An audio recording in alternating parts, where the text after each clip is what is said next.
இன்றைய தினம் சிறகடிக்கும் ஆசை சீரியலில் பார்த்தீங்கன்னா ரோஹிணியின் உண்மையான காதலை பற்றி மீனாவுடன் முத்து பேசுகிறார். அதே நேரத்தில் சத்யாவின் காதலை பற்றியும் பேசுகிறார். இன்னொரு பக்கம் ஸ்ருதியும் ரவியிடம் ரோஹிணியின் காதலை பற்றி பேசுகிறார். மேலும் மனோஜுக்கு ரோஹிணி தான் சரியானவர், மனிதர்கள் என்றாலே பிழை விடுபவர்கள் தான், நாங்களும் வீட்டை விட்டு ஓடி வரும்போது எங்களுடைய அம்மா அப்பாவுக்கு துரோகம் செய்தோம் தான், அதுபோல தான் ரோஹிணியும் என்று அவருக்கு ஆதரவாக பேசுகிறார்.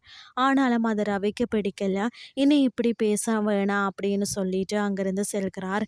இதை தொடர்ந்து முத்துவை சந்தித்த ரேகாவும் சத்யாவும் தங்களுடைய காதலை சேர்த்து வைக்குமாறு பேசுகிறார்கள். மேலும் தன்னை பெங்களூருக்கு அப்பா போய் விட்டு வர சொன்னதாக கூற, உன்னுடைய வீட்டில் விஷயம் தெரிந்து விட்டதா என்று முத்து கேட்கிறார்.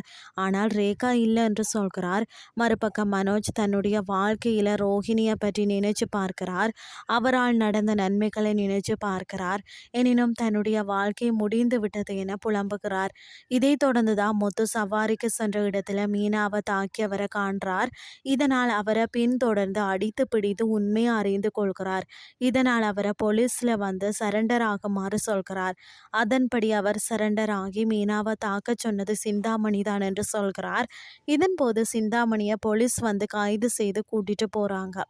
இதுதான் இன்றைய நாளுக்கான எபிசோட். அடுத்த எபிசோட்ல என்ன நடக்க போகுதுன்னு சொல்லி பொறுத்திருந்து பார்க்கலாம்.